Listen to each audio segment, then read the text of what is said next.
Welcome to the Two Robbies Podcast, your destination for in-depth discussion and analysis of the Premier League. I'm Robbie Mustoe, he's Robbie Earle, and here are today's topics. Aston Villa run rampant against Newcastle and come away with a 4-1 win that puts major momentum into their race for a top 5 finish. Chelsea resurrect their Champions League hopes after Pedro Neto's late winner lifts the Blues above rivals Fulham. Pep Guardiola leans on his young talent and Nico O'Reilly delivers a crucial goal to get past Everton. And Wolves travel to Old Trafford and defeat Manchester United with a Pablo Sarabia stunner that clinches Premier League safety for Vitor Pereira and co. That's what we have coming up in today's episode. Okay, my friend, another interesting week of Premier League football. While I think we all feel we know what's going to happen at the top of the table, we kind of know now what's going to happen at the bottom of the table. But those spots for Champions League, mate, is becoming the story of this season in many respects. So we're going to start off with the game at the weekend at Villa Park. Aston Villa v Newcastle, two informed teams. Villa coming off the back of a slightly disappointing loss to PSG, having played so well against them, certainly in the second leg. A Newcastle team we know has won the League Cup and what that means to them. They've lost Eddie Howe to pneumonia. We're hoping that he's on the mend. But, you know, it's still been in good form. Was it 9 goals in 2 games since Jason Tinnell took over? So a real game, Rob, a real balance. Not much between two teams in many respects, but it's Villa who kind of steamrolled Newcastle and walked all over them. Yeah, I mean, of all the games we've watched this season, Rob, and we watched so many, like, there isn't many that kind of stand out. This will stand out to me, just given the scenario and what Villa had been through and what this means to both teams, for the league table, the type of clubs that they are, how important it is for both of them to finish in the top 5 for the money and what that means for players signing or staying at the club. So Villa's energy and desire was something special for me, Rob, and it was, gosh, when you consider how well Newcastle have been playing, I thought they were going to win the game. I thought if they bring the energy that they normally bring, the Villa might struggle to match them. But the energy that Villa played with was incredibly impressive. They were very hard to play through. They pressed really high. Ollie Watkins up front, my goodness, what a performance that was. That was a performance, Rob, of an angry striker that's a little embarrassed. He's not been the first choice the last 5 or 6 games to come off the bench. I think in the last 6 games, 5 times, I think is the number. He played like he meant it, and that he's angry and that he should be leading the line in all the big games for Aston Villa. I could pick out other players, but I'll stop there.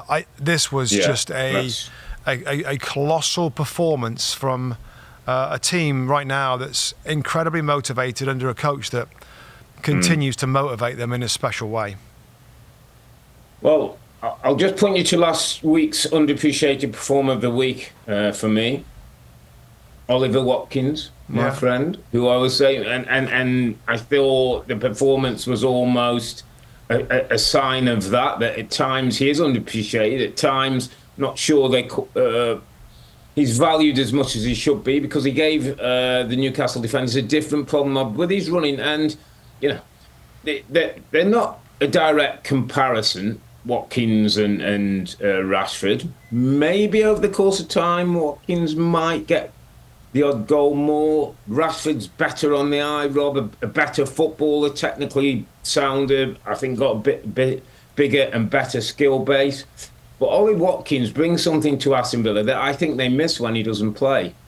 And I know the Rashford thing is part of loan, and we'll have to wait and see what happens at the end of the season, whether they want to make it a permanent move. But just that alone, I felt for Ollie Watkins. And you're right, I mean, 15 goals, 7 assists for the season. I think he's now on 74 goals in the Premier League. That's joint most with Gabby Agbonlahor. I just felt it was a time to point out what he brings and that energy, and you say that fire. I think on the bigger picture, Rob, I wrote a line on the two teams, and my headline was ability to rotate against same faces. And probably one of the big difference between these two teams, in some respect, are similar size, similar fan base, good couple football clubs who can disrupt the top six. But Villa's depth of squad now, Rob, and Villa's ability to be able to rotate before games, during games, subs coming on and having an effect, is something that Newcastle don't have the privilege of. And where I thought Villa might be a little leggy and emotionally drained from the PSG game that they ended up could have won. They had a couple of chances late on. Matson and Konsa both had efforts that, on another day they maybe get a result. But I just thought it might be an off day for Villa. They've had a few after the Champions League. It's been a bit difficult. They haven't quite picked up the pace, but couldn't be anything more. And a credit to the manager, mate. A credit to the set of fans in there who brought an atmosphere, it was like, St. James is 12th man for Newcastle. That Villa crowd is the 12th man for Aston Villa. And there's signs, Rob, that this club could be seriously challenging the Big Six. Well, that's where they want to be, and that's where Newcastle want to be. And they played like it, and they played like they want more of what they'd seen this season with the likes of Juventus and Bayern Munich and Dortmund and PSG. Playing in the European competition was amazing, and the performers in midfield I thought deserve special mention. Rob, Kamara and Tielemans. I mean, Yuri Tielemans, now that midfield we've talked about Newcastle so much. And it's got a little bit of everything. It's powerful, it's skillful, it's creative with Tonali, and how two players. I mean, it's not just about that, but how they can play so well and really run that area is a testament to those guys in there. I know that Boubacar Kamara gets less, maybe adulation. He's certainly played brilliantly as a centre back for the club. But Yuri Tielemans, I know that I think Ollie Watkins got man of the match, but my goodness, Tielemans must have been close, involved in everything. Yeah. And for a guy, Rob, that don't really look very kind of athletic and fit, do you know what I mean? He don't look like a runner, but he plays every game. He plays every game like John McGinn plays every game, like Morgan Rogers plays every game. You could put John McGinn in the same basket, mate. I mean, if you were saying the profile of a footballer, I'm afraid John would love him to death. Wouldn't be John McGinn, He has this bigger role, mate. The amount of interceptions, balls he wins, starts transitions, he's intelligent to where to read play and get his foot in, is incredible. Incredible. I mean, and again... Sorry, mate, I was just gonna say, this performance from Aston Villa was so strong, right? I'm thinking about underappreciated performers, and there's so many of the Villa. I feel like we've had them. I feel like we've had Tielemans, we've had Ollie Watkins, we've had Morgan Rogers. Like, there's a lot of this excelled, and I'm still. I have to tip my hat to Aston Villa, and I'm gonna fudge it a little bit, and I say the underestimated performance Aston Villa as a football club. As a football club, Aston Villa. Fudge. It's a bit of a fudge. I get that. There wasn't too many other kind of candidates for me. But let's not underestimate the size of Aston Villa. You talked about the stadium. We know what their history is. It's a big history. And I still think when you look at Villa in the table, I mean, other people think that they're not going to kind of be that big club they want to be. Just for the point. Explain underestimate, like not one of the big six, maybe not quite good enough for Champions League, like will be dipping in and out of it. You're sort of saying, actually, this club can and possibly be more. Yeah, they can be more. And I'm saying it right now because of that performance, Rob, and how good it was to wipe the floor with Newcastle United, who've won the last 6 in all competitions, who have been... People have been saying the best team in the league right now in terms of form. They wiped the floor with Newcastle, which is, I can't believe I'm saying it, given how much, enjoyment and credit we've given Newcastle over the last few weeks. So maybe everybody's underappreciating them, Rob. And I'm not saying about what we're going to finish this year, but watch Aston Villa to the end of the season. I wouldn't be surprised if they win every game. And by the way, if they play 80% of what they did against Newcastle, they'll beat Manchester City next week on Tuesday, I think it is, isn't it? Or Wednesday. It's Tuesday or Wednesday next week they're playing them. It's Tuesday. Tuesday. They'll beat, play Tuesday. I mean, that's too much power. They can bring that energy. They bring that energy. So I wanted to just sort of say, watch the club. Just watch the club. Yeah, watch them. You got to love the man in charge who we've talked about. I don't know if he's been on appreciable. Probably. We've got to like the Monchi and the staff who are in line. The recruitment, Rob, looks spot on. They spent money in the January window. I read somewhere that, the contrast to Newcastle. Newcastle have pretty much gone through 3 windows now where they've really not added to their best 11. Yeah. So that depth of quality has not been the same. Where Aston Villa, you go get Asensio, you go get Rashford, he brings in 1 or 2 others who fatten them up, and we're seeing the benefit of that now, Rob. Yep. Absolutely seeing the benefit. And you're right, Aston Villa are in the kind of form right now where they fear nobody, and listen, are sitting right on the edge of 7th at the moment, but it's so tight between 3rd and 7th. Newcastle sitting 3rd, Aston Villa sitting 7th, and of the 2 teams right now, you would probably say you'd fancy Villa more than Newcastle, wouldn't you, to make it? Well, and just consider this, Rob, for the future. And I talk about this all the time. The head coach and the director of football, the combination of the two, is critical in a club. Aston Villa with Monchi and Unai Emery are top class. Arne Slot at Liverpool and Richard Hughes are top class. Yeah. Arsenal have just got a new guy in with a manager. Anthony Burler in it, Yeah, Berta is it? So we'll see how they go. Newcastle United, Eddie Howe, and that's changing, isn't it? Was it Paul Mitchell? They're trying to get, they got Paul Mitchell there. I think they have.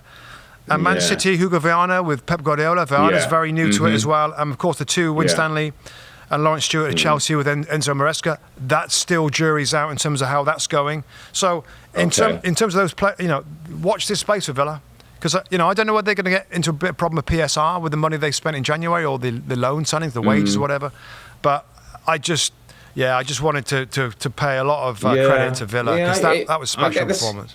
It was a special performance. I get the sense Villa know what they're doing, Rob. They've done quite well with a couple of the young kids as well, the academy products and that. They've sold 1 or 2 to free up a bit of PSR space. So, it's a really good shout. And it definitely is out there that Aston Villa, I see this season as a couple of teams, and Newcastle and Villa would be the 2 that have a serious chance to make a dent into the Big 6.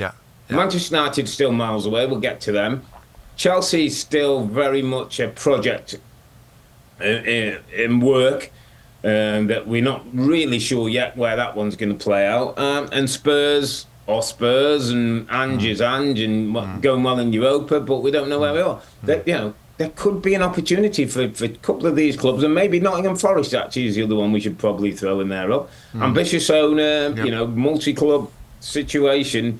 Maybe we've seen a little change of the face of the power of the Premier League. Maybe that's going to be part of the stories that come up. But let's not take away from a brilliant performance by Villa. Not a great day for Newcastle, as you say, but Aston Villa, after a massive emotional week in the Champions League, show us really that they want to get back there again. Amazing. That is amazing. All right, mate, we'll go next. Let's go. Yeah, we got a West London derby, Fulham versus Chelsea.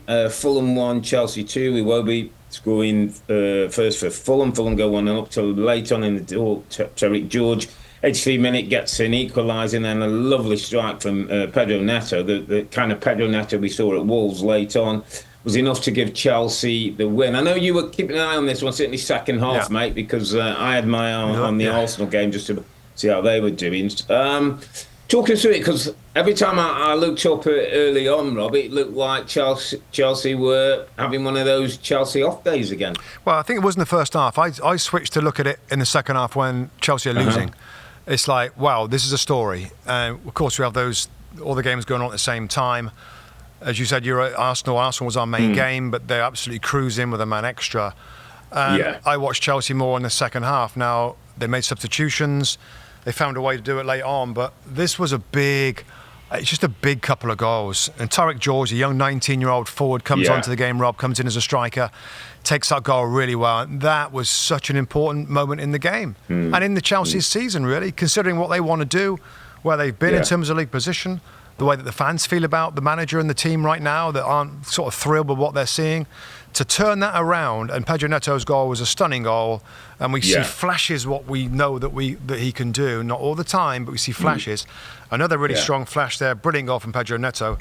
And at the end, celebrations go on, and Enzo Maresca, Rob, I think he got booked a yellow card for his celebration. It might have been in the game, by the way. Whether that was in just after that, because it was a late goal. It was like 90 plus 3 minutes. Yeah, 90 plus, So you could sense the relief of Maresca and the celebrations to win that game and to keep us with a proper, fascinating race in terms of the top 5 now.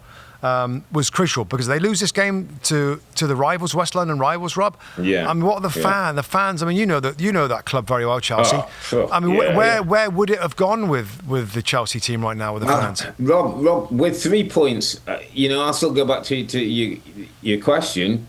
Where will it go? I mean, struggled in the Conference League midweek. We're struggling.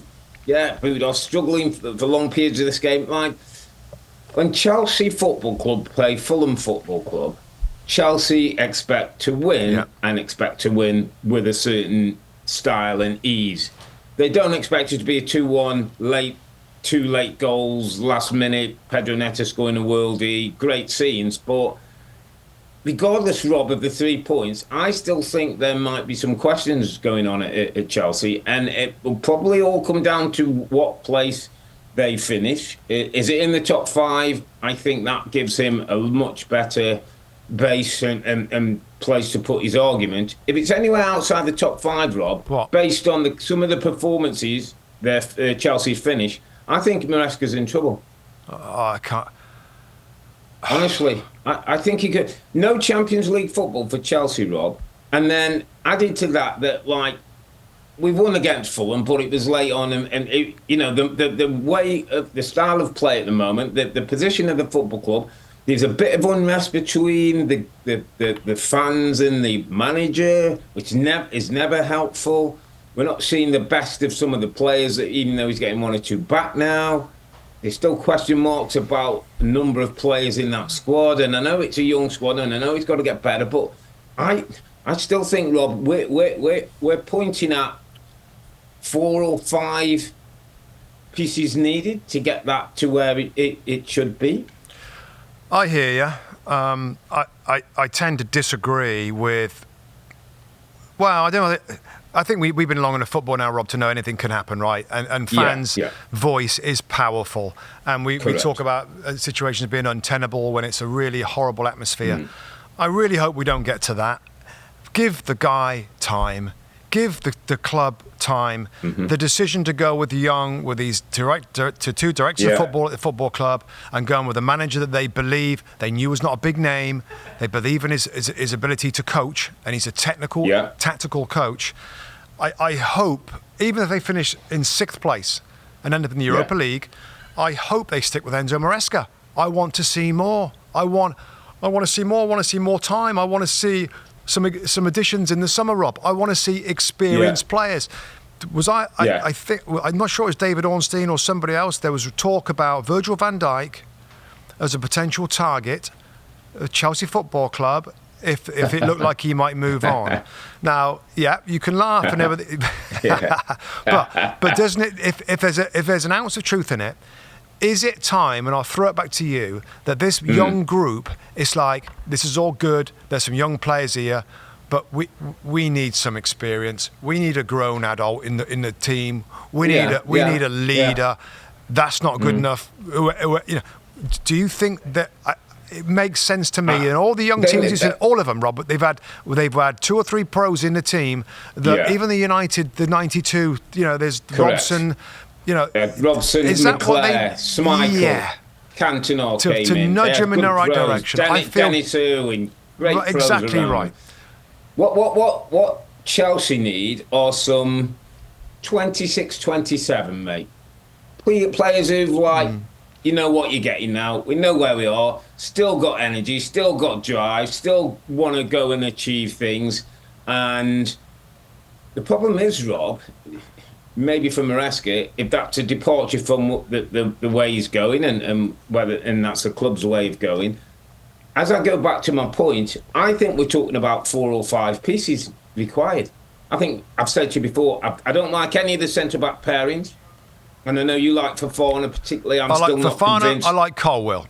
Give them time. They're going to mature together. I'm not convinced that gets you a top 4 finishing, top 5 this year, Champions League-esque team.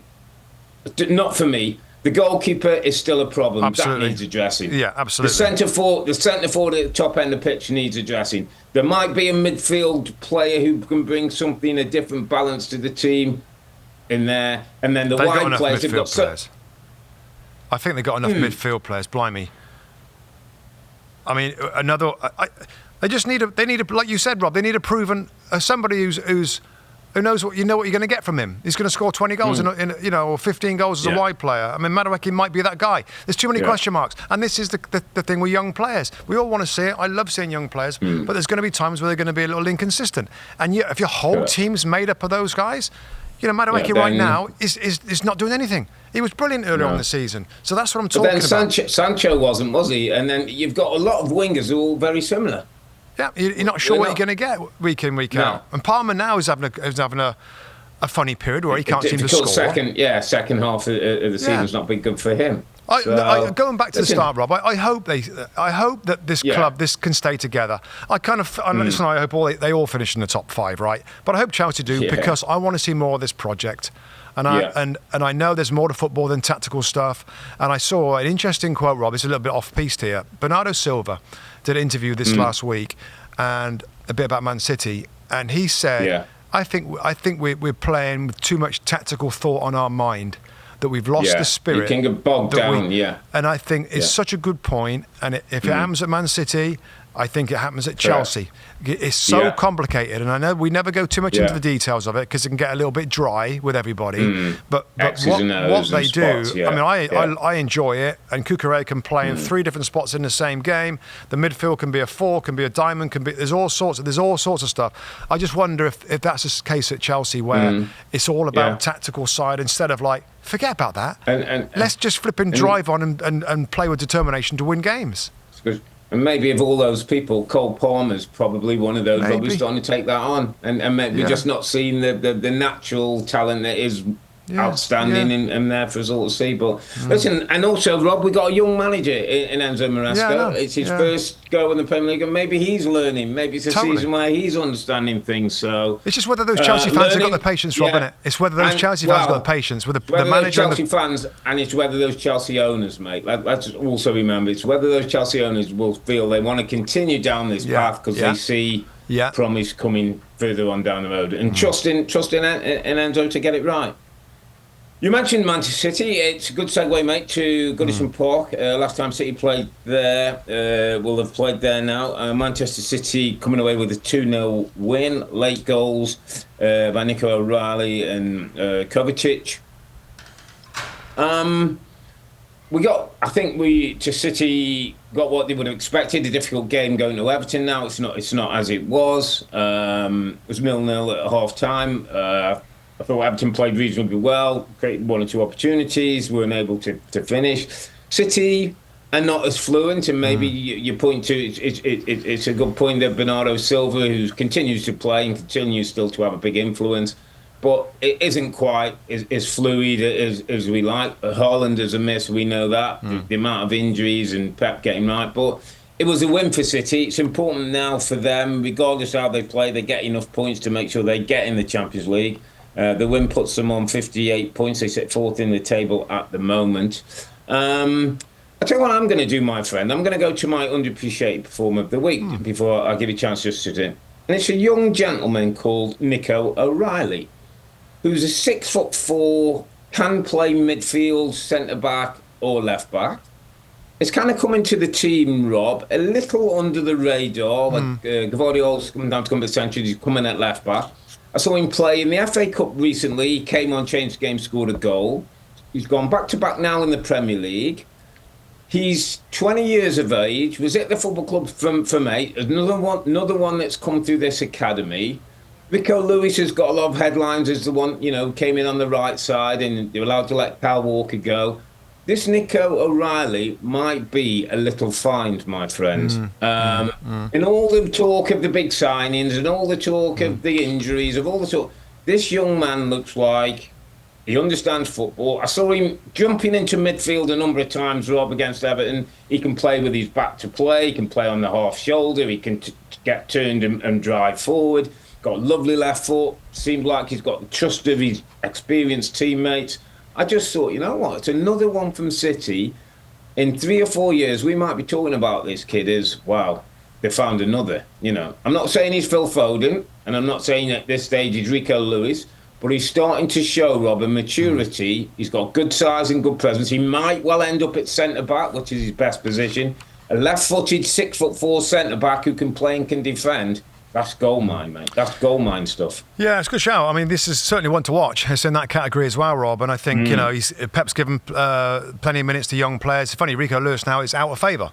You know, with Pep, you can get in favour, you can get out of favour, and it's like you're on the outside at the moment. So he's having his time. That's 2 goals in 2, isn't it? He scored, didn't he? Scored the last game as well. 2 back-to-back. Yeah, Crystal Palace. I know when I was in the studio with Gary Neville last weekend, he had a bit of a rough time defensively in that game initially. First half, didn't he? Yeah, he got rolled a couple of times. He got better the second half. So it's a good shout, and you're right. When he got the size and the how comfortable he is on the ball and can play in different spots, I mean, I think Pep's really assessing his squad. And, you know, I looked at the bench. Akanji, I guess, coming back from injury. Doku's on the bench. Jack Grealish isn't getting games now. Kovacic is out of it. Phil Foden is out of favour. I mean, he don't mess around. McAtee played well last time, and yet he's on the bench. He's really resting and rotating. I thought it was a spotty performance. I got to be honest. At half-time, I was frustrated with Man City. They had all this possession. There was very little penetration. It wasn't good, and O'Reilly scores a blimmin' important goal, Rob. That's an important goal. And we've started this podcast, you know, looking at the race for the top 5. And, you know, we've talked about Villa over Newcastle United. Chelsea got it done. Man City got it done. But young Nico O'Reilly was important. Kovacic is a nice finish as well. But that was an important goal. Pep said it afterwards. They ain't playing well. It's nowhere near what we expect from the team. Everton make it difficult for you, of course. But that... in terms of the big picture now with where that means, and that's what this is all about. We're talking about young O'Reilly. We're not talking about how great Man City were, where last week they looked better, sharper, hungrier. The football was better against Palace. They come back and they wiped the floor with them 5-2. This was back to kind of a bit awkward to watch. Well, it almost seems though, Rob, and it's the theme of the pod so far. We're talking about those race for the top 5 spots. That performances now become less important. It's about the points, just the points now. You look at Chelsea, look at Man City, you look at Newcastle, you know, next 2 games coming up, and that Forest, important, you know, they've got games coming up, played tomorrow against Spurs. You know, it's about just getting those 3 points and making sure you're hanging in there and giving yourself a chance. I couldn't be more, you know, in terms of where we are with that race, Rob. 3rd place, Newcastle United, 59 points. Correct.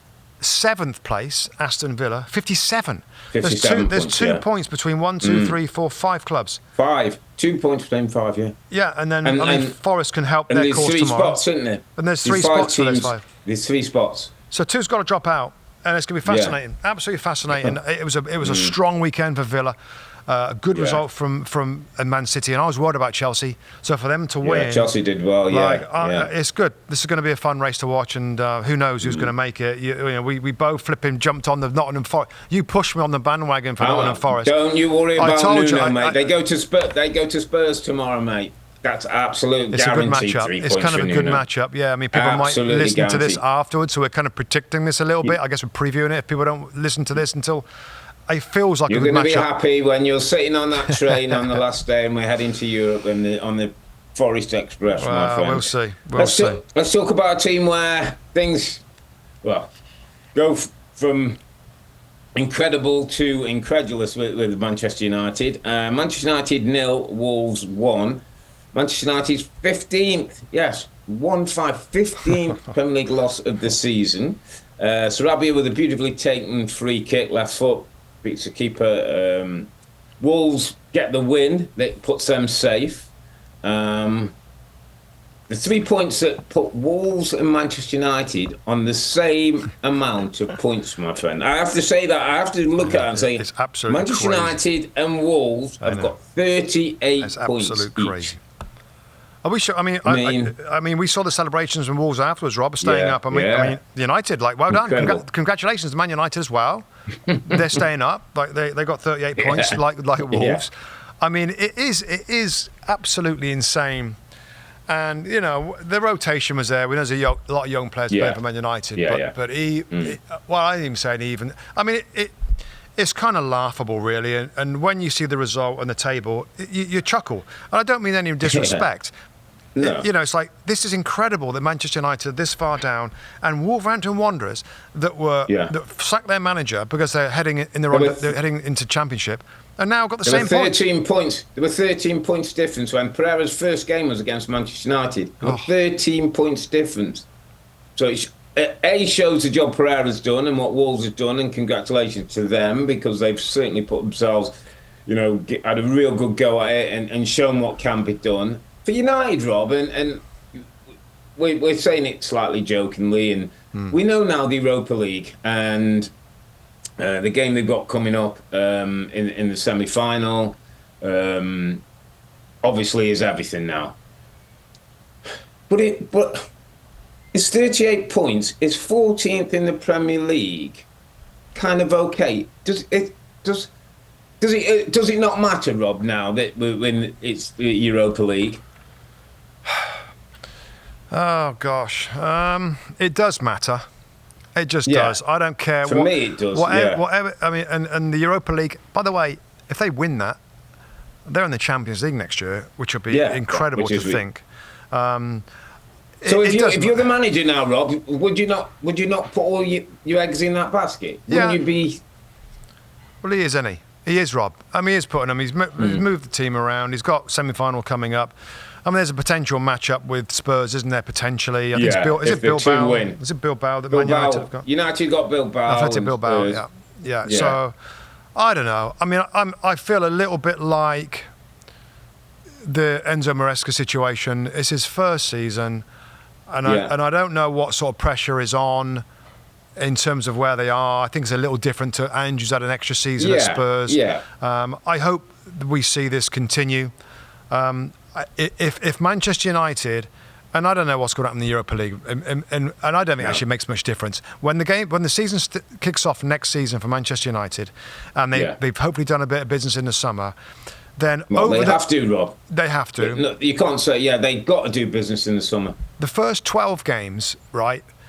We have got to see something from and maybe others are less patient than I am. I think I tend to sort of feel like I want to wait more and see. But we got to see. We got to see some development. We got to see some development. Yeah, I mean it's going to be less than Christmas. 12 games. If it's the same, if they're in the bottom half after 12 games, right? They got to change the manager, and I can't believe I'm saying it, because we know it's the players, we know it's the squad, but in the bottom half again, they're still really better than where they are, mate. The squad, isn't it, to be where they are level with Wolves? So he gets a little bit of. You're right. Sorry to put in. If he's given money to spend and bring in a few, move the squad around, his first move, whatever that is. If he's given time. Pre-season, I'm absolutely delighted they're part of Premier League Summer Series, Rob, because we might get a chance to see a little bit of them close up and get a little feel about things, which is always the gold dust we get that we can use on the shows, just to get a feel and a look at it and see what the training looks like, Rob. And there's one or two players around the staff that we know we might be able to have a conversation with. But I just feel like every loss this season makes his job a bit harder. Makes next season a little bit harder. There's 15 losses now. If it's 16, 17 or 18, it's going to be the record it's going to be compared to. It's going to be not... you know what I mean? Like, and listen, I'm with you. I think he's a smart coach. I think he's a good coach. I think give him the right thing. But there's a point where, with this group of players, the time you've had in the work you've been put in them, it's got to be better than 14. Yeah, it's got to be. Yeah, I think so. I think you're right about pre-season, Rob. It's a clean sheet of paper. He can work on in pre-season. There's going to be some changes in the team. But, it's so much worse than last year under Erik Ten Hag. And we thought that was pretty unsustainable. Ten Hag did it a little differently. He played a little bit more cautiously and counter-attacked, and it kind of worked out for a reasonable doubt. But United wanted something better. And he's tried to set up something better. But in that open structure, all the failings and the weaknesses have been in front and centre, and it's been a struggle to recover from that. So, no, another bad day. I mean, there was a lot of changes. They'll enjoy the Europa League going forward, but my goodness, to see these two clubs on the same points is pretty remarkable. Yeah, absolutely remarkable. But Europa League football and Champions League football may well be Amrin's savour. Let's talk about the title, my friend, because it is still running. Arsenal won at Ipswich 4-0, which meant that Liverpool couldn't win the title even with a win at Leicester. Starting at the KP, Leicester 0, Liverpool 1. As ever, football writes its own stories, doesn't it? Trent Alexander-Arnold comes on the pitch. I think he's on for about 5 minutes, scores a lovely strike with his left foot. Maybe keeper could have done a little bit better on, but it was the important goal. You saw in Trent's celebration what it meant to him, what it meant to the club. They're 1 win away now from their second Premier League title. I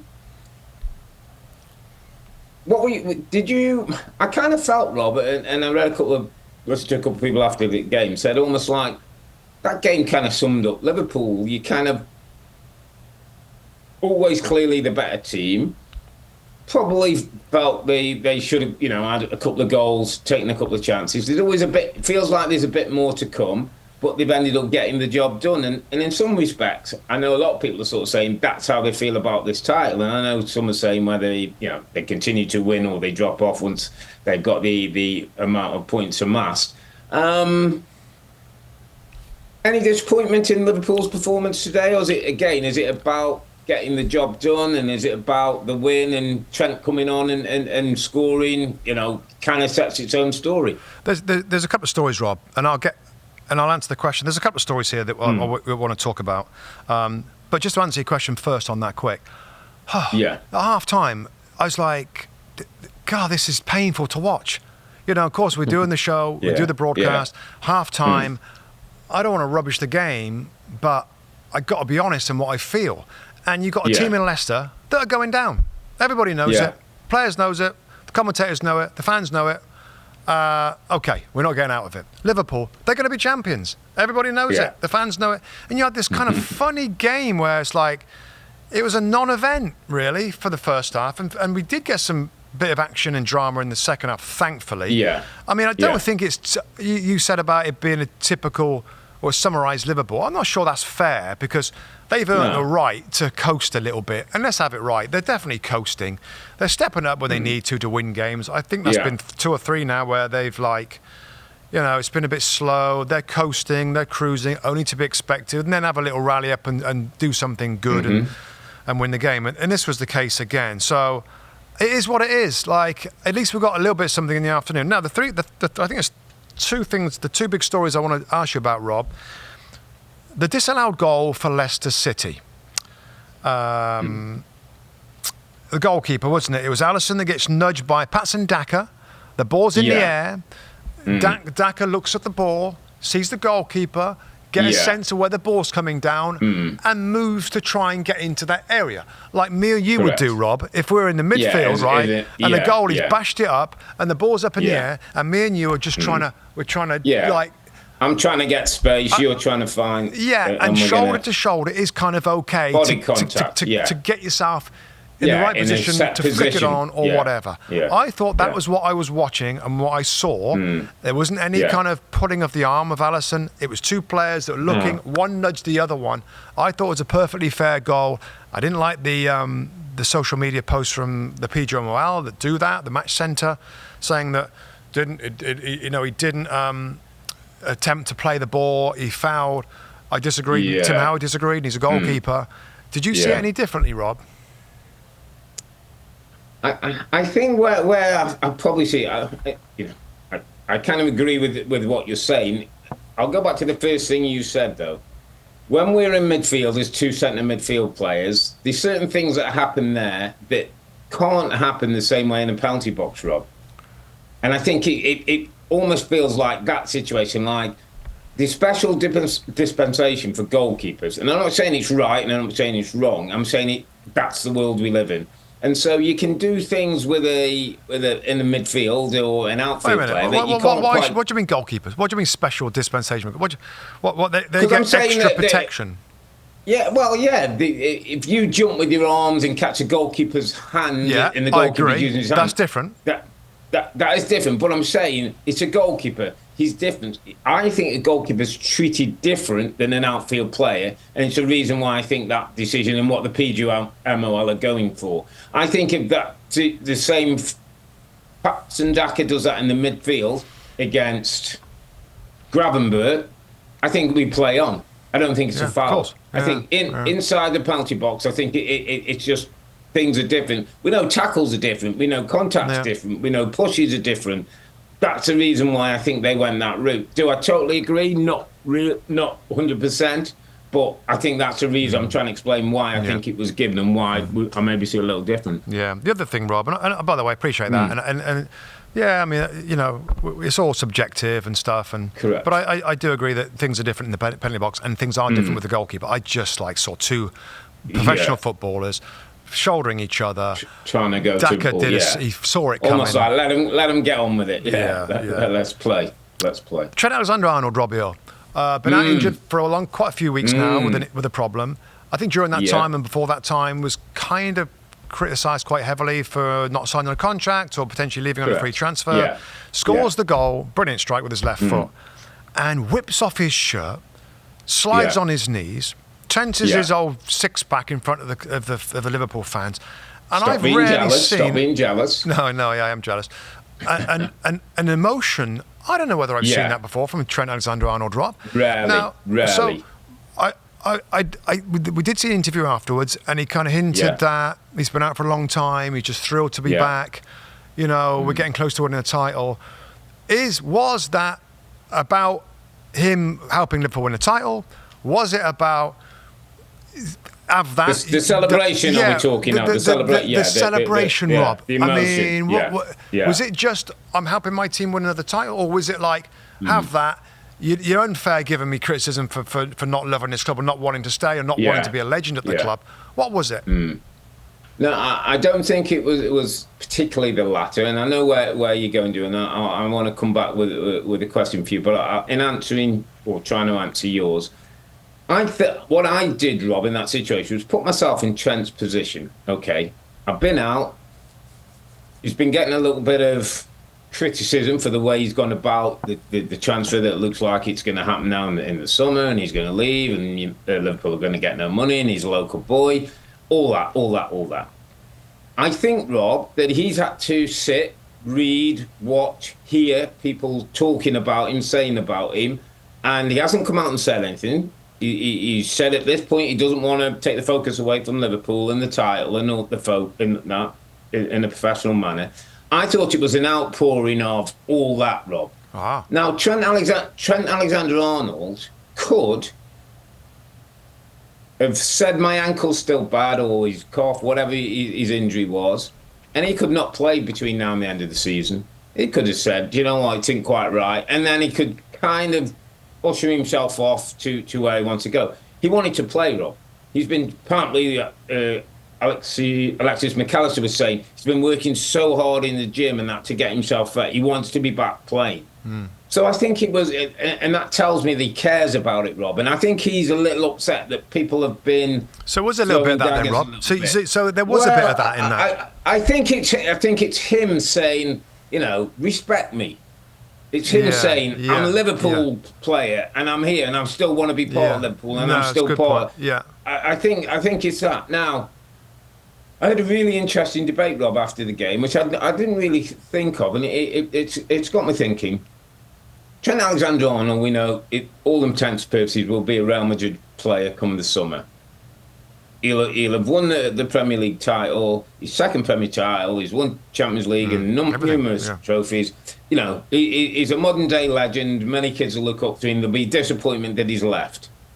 there's 5 games to play. Based on what you saw and the emotion, Rob, today,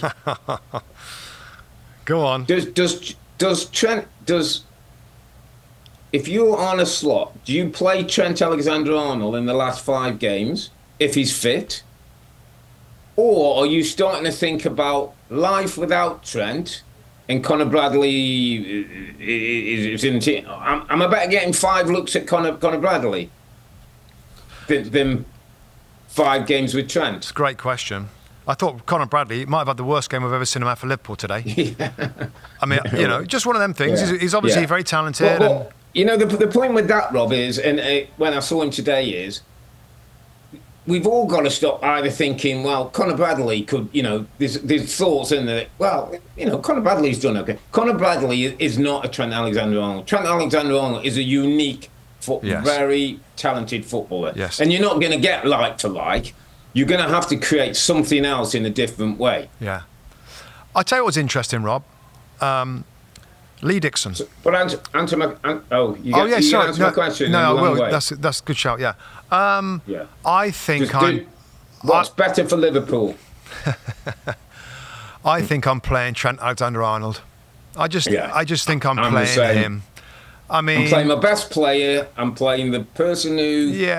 is part of this team who brings a personality. Yeah. And I don't think in 5 games, Conor Bradley, the state of the league's in and where Liverpool are, I'll learn anything that I don't know. I agree, mate. He's been a huge part of this season. Yeah. Winning another title. It's emotional for him. He's been there throughout his career. He's a local boy. He's a local boy. I want to play him and I want to see Academy and all that, Rob. It sends messages and all that stuff. Yeah, I think that's the way to go. You're right. Play the best team. You play the best team, and win all the games remaining. Just quickly on Conor Bradley.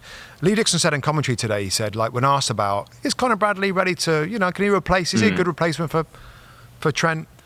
And Dixon, so Dicko, of course, is super experienced and smart. Cool. And he said, he knows I love the talent that he's got, loads of natural ability, but he said he's got a lot to learn, and he has. To be an effective right back at Liverpool Football Club and to be expected to be winning titles in different competitions, it takes a lot. And, we very quickly brush over maybe someone like Andy Robertson that we're like, maybe he's not his best, but what a brilliant defender that he's been. And Conor Bradley might become one of those type of players, but he has got a lot to learn. So I thought that was interesting from Lee Dixon. I totally agree. He had even today was an example. He didn't have a great game, and he's got to find ways to be consistent. And I think, Rob, as well, to just add to that point, and Dicko's spot on and knows that role as well as anybody playing it right back in that Arsenal team, is that it's one thing, Rob, coming in for a number of games, but knowing, and another thing when you're the guy, it's your spot and you've got to perform at that level every week. It's two different things, mate. Absolutely two different things. And when you played and when you've been around it, there's some players who play in your team who come in for a couple of games and do reasonably well, but that ain't going to last. Yeah. It's 2, 3, 4 games and then the standard will drop. Just before we move on, Rob, one last little moment. Was it after the game when the Liverpool players went over to the side and big Virgil van Dijk pushed Trent to the fans, towards the fans, as if to say, listen, we all know you're going to be going. Here he is, everybody. And I thought that was quite a nice moment to finish up the Trent really Alexander-Arnold conversation. Good captain, Just quickly on Virgil. And I heard Trent, just quickly, I heard an interview he did and said, you know what? It was great from Virg, because I've got to start learning to absorb some of these moments, because they passed me by. Absolutely. The last time we won the title, a lot passed him by. Yeah. Just the last line on Virgil, signed a new 2-year contract. I liked his words, Rob, afterwards, where he came out and said, it was always Liverpool. It's a dream to play for this club. I never want to leave here. All the right things that the Liverpool fans love to hear. I mean, he has been a colossal player for them. And, of course, when he's get asked about it, he can't say all that stuff, can he? Because I ain't going to be great for his negotiations. But I just thought that was nice that he signed and he's like, I just want to stay here. Why would he want to go anywhere else? That club it's proper, isn't it? Yeah. It's proper, mate. He's a proper captain for that club. Yeah. It's a good fit, and Arne Slot must be absolutely delighted, mate, to keep him. You talk about Chelsea and what they need and other teams. you've got a Virgil van Dijk, mate. He could have gone anywhere, probably. Absolutely keep hold of him. We'll quickly go through Arsenal. As you said, it was pretty routine stuff. I think it was 84% possession against an Ipswich team that are hanging on by the fingernail. I think just goals now in terms of keeping them in the league. But goals from Trossard, 2 from Trossard, 1 from Martinelli, 1 from Waneri, who came on. Reece Davies with a red card for a bit of a, I thought it was a little bit of a nasty challenge on Kaya Saka. And I know that some thought he went ball and was it really red? I thought it was a red card. And I thought, he didn't need to do that. And listen, if Saka had come off on a stretcher, and we're talking about with the Champions League, I think people would look at it a little bit differently. But a pretty easy day for Arsenal. Tell you what I like about Arsenal, Rob, like the Trossard 2 goals today, Martinelli coming up with another one area. He's a kid who can come on and keep, there's goals are coming from a few different areas and a few different people. And it's not like the over-reliance on one now is something I think we talked about a week or 2 ago, that I kind of like him where they are now, Arsenal, and what Mikel Arteta's done. And I just think that win against Madrid midweek might be huge for this group. Yeah, I agree. Might be huge. We won't know until the end of the season, and listen, they've got to go on and do what they need to do against PSG and then whoever else they may see in the final. But it could be the step that this group needed to go to the next level. We saw it with Liverpool, did the same thing, won the Champions League before they won the title, went close a couple of times. Just wondering if Arsenal are going down that same route. Couldn't agree more. In terms of learning experience, Rob, this group of players to go through that, to beat Real Madrid over 2 legs in terms of belief. Confidence, Rob. Confidence level, really, really good. This is an interesting game, Rob, because he's actually our stage manager, Cam. He's a great lad and he's a big Arsenal fan. When the team came out, he kind of said, you know what, this could be like a look to the PSG game. Thomas Partey's out. Yeah. So, who's going to play in midfield? Rice. Jorginho's injured. Havertz is out. Who's going to... probably have to be Rice in the 6th one. Who plays the other position? Yeah. Was it Moreno? Then who plays up front? Well, probably Trossard. So I think this was a little dry run of Arsenal's front 6 and what he might be thinking for the semi-final against PSG, the first home game, which is, I think, in just over a week's time. That was kind of interesting. And by the way...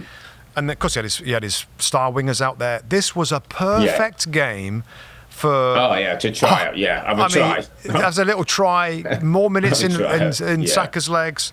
Trossard play up front again. You remember that? Yeah, get a couple of goals. Play as a 6. You remember that? Mikel Moreno, you play in midfield. Moreno's involved with a lovely assist. The 2 wingers score.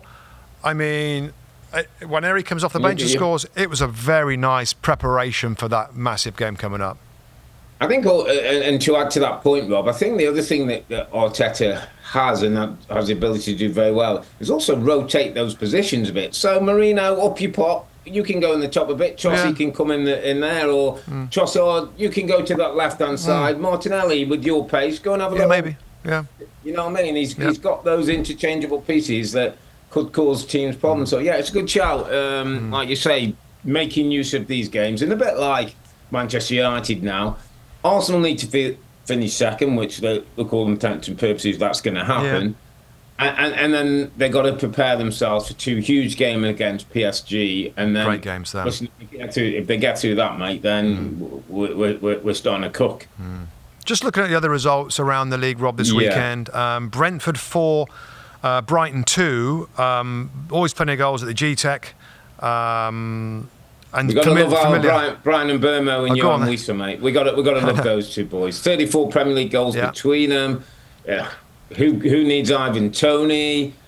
Different way of playing, different threats. Can play in wide areas. Work back hard to do the team. Like Thomas Frank got this team absolutely where they wanted. And there's a bit of rivalry between the 2 clubs because of the ownership. Tony Benham is the stats guys, isn't it? The stats and gambling guys. Yeah, the stats guys, and they've both gone the different ways. And it was Brentford who came out on top on this. And actually, Robert, in this game as well, I heard there was a bit of unrest with a few Brighton fans unhappy when Welbeck came off and started shouting to the manager, Hurtzler, you don't know what you're doing. And it's like, really? That's not what we expect from Brighton. Wow, they're tough. They're a tough bunch, aren't they, Brighton fans? We've had this before, haven't we? Do we have it with De Zerbi? Do we have it with Graham Potter? They had a bit with Graham Potter, didn't they? Jeepers. I think they had a bit with Graham Potter. Yeah, wow. And the red card, Pedro, a bit, he kind of kicked out a little bit. I thought it was a little harsh. I know you can't kick out anybody. It's kind of an act of brutality. I thought it was a little. It wasn't that much contact. Did you see it? Was it one of them that was given and then went to VAR, not seen as a clear and obvious error? Was it one of those? I don't know, to be honest with you. This is because I think if it was one of those given, it's probably not going to get overturned. Yeah. I know what you mean. It's one of them that really, it's really an orange, not red, not yellow, something in between. But a little frustration, I thought, from João. Yeah. West Ham United 1, Southampton Football Club 1. Southampton going down, still fighting, still playing. Joe Bowen with a goal, Ugo Chukwu with a nice volley real late in the game. Yeah, nice finish, yeah. A quick and West Ham Southampton United. Southampton get 11 points, mate. They do. They're not going to be the worst team ever in Premier League. Maybe the joint worst if they don't get another point, but important point. West Ham, a little bit of unrest starting again, Rob. I was listening to the radios last night, a couple of UK radios, and Hammers fans are not totally sure what's going with Graham Potter. And then I saw as well, Rob, Nicholas Fulham came out and did he wasn't holding back, was he? No, he wasn't holding back. It was kind of funny, and we don't often get that. Players like saying that was crap. No. I think he swore. That's not. Yeah. Mentality-wise, we kept dropping off, and so West Ham. That's looking like a bit of a tough project for Graham Potter. I think this is the last game. Is it Crystal Palace 0, Bournemouth 0, and a red card for Chris Richards, the US men's national team player. At the end of the first half. He's been playing particularly well, actually. He has been playing really, really well. I know Tim did this highlight, and I kind of agree with him. Like the second yellow was so soft, Rob. Did you see it? He just put a little pullback. It's like, really? Really? Is that going to be in that situation? Did it feel that? Didn't feel like it warranted quite that? I mean, that's one of them where the referee has a word with you and says, he's a long way away from goal. Yeah. I don't know, but Palace just need to pick a bit of form up before they get to this FA Cup semi-final, don't they? Just dropped off a little bit from now. Yeah. Yes, my friend. That's it for this week. We have got an important group of games coming this week. Tomorrow, Spurs play Forest in a big game for Forest, their Champions League. Tuesday, Man City play Villa. As we talked about, Villa will bring their energy and that intensity to Manchester City. And next Sunday, Liverpool play Spurs with a chance to win the title if it's not been done already. So this is the end of the match week when it was all about champions. Liverpool, well, they're close to being crowned champions. Leicester, well, they're crashing back to the championship. And in the race for the Champions League, 2 points separate 5 teams, all dreaming of Tuesday and Wednesday night European football. We'll be back next weekend, that's Sunday, April the 27th, to recap match week 34. But for now, I'm Earl, he's Musty, together with the two Robbies. Thanks for watching and listening. Be safe, stay healthy. It's a good night from me. And it's good night from him. Good night. Good night.